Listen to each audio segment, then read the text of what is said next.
ఒక సీన్లో సినిమాల మల్టిపుల్ యాంగిల్స్ కావాలా? బ్లెండర్లో 1 క్లిక్తో కెమెరా స్విచ్ ఎలా చేయాలో ఈ వీడియోలో చూద్దాం. Hi everyone, welcome back to inflow. Explain చేయడానికి నేను సింపుల్గా సోఫా మోడల్ని యూస్ చేస్తున్నాను. ఫస్ట్ నంప్యాడ్లో 3 క్లిక్ చేస్తే మనకు ఫ్రంట్ వ్యూ వస్తుంది. ఇప్పుడు Shift A క్లిక్ చేసి కెమెరాని ఇంపోర్ట్ చేసుకుందాం. ఇలా ఫ్రంట్ వ్యూలో కెమెరాని ఇంపోర్ట్ చేసుకోవడం వల్ల కెమెరా డైరెక్షన్ ఫ్రంట్ వ్యూకి పర్ఫెక్ట్గా వస్తుంది. ఇప్పుడు కెమెరా వ్యూని క్లియర్గా చూడాలంటే ఒక న్యూ విండోని స్ప్లిట్ చేసి నంప్యాడ్లో 0 క్లిక్ చేసి లెఫ్ట్ సైడ్లో కెమెరా వ్యూని పెట్టుకుందాం. కెమెరా బయట అన్వాంటెడ్ ఏరియా కనిపించకూడదు అనుకుంటే కెమెరా ప్రాపర్టీస్లోకి వెళ్ళి వ్యూ పోర్ట్ డిస్ప్లేలో ఆస్పెక్ట్ అవుట్ వాల్యూని 1కి సెట్ చేద్దాం. ఇప్పుడు ఓన్లీ కెమెరా వ్యూ మాత్రమే కనిపిస్తుంది. ఇప్పుడు కెమెరాని డూప్లికేట్ చేసి జెడ్ యాక్సెస్లో 90 డిగ్రీస్ రొటేట్ చేసి సైడ్ వ్యూ కెమెరాగా పెట్టుకుందాం. సేమ్ ప్రాసెస్లో టాప్ వ్యూకి ఇంకో కెమెరా యాడ్ చేద్దాం.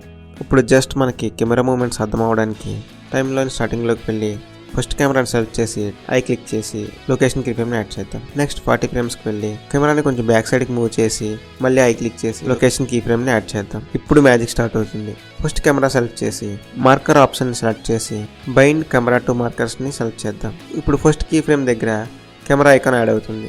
నెక్స్ట్ 40 ఫ్రేమ్కి వెళ్ళి సెకండ్ కెమెరాని సెలెక్ట్ చేసి same bind camera to markers ఆప్షన్ని యూజ్ చేయండి. నెక్స్ట్ 80 ఫ్రేమ్స్కి వెళ్ళి థర్డ్ కెమెరాని సెలెక్ట్ చేసి సేమ్ ప్రాసెస్ రిపీట్ చేయండి. జస్ట్ మనకి కెమెరా స్విచ్ ఇంకా బాగా అర్థం అవడానికి కెమెరా మూమెంట్ యాడ్ చేశాను. ఇప్పుడు మనకి 1 to 40 ఫ్రేమ్స్కి ఫస్ట్ కెమెరా వస్తుంది, 40 to 80 ఫ్రేమ్స్కి సెకండ్ కెమెరా, 80 నుంచి థర్డ్ కెమెరా వస్తుంది. చూసారు కదా, ఆటోమేటిక్గా సినిమాటిక్ కెమెరా కట్స్ రెడీ.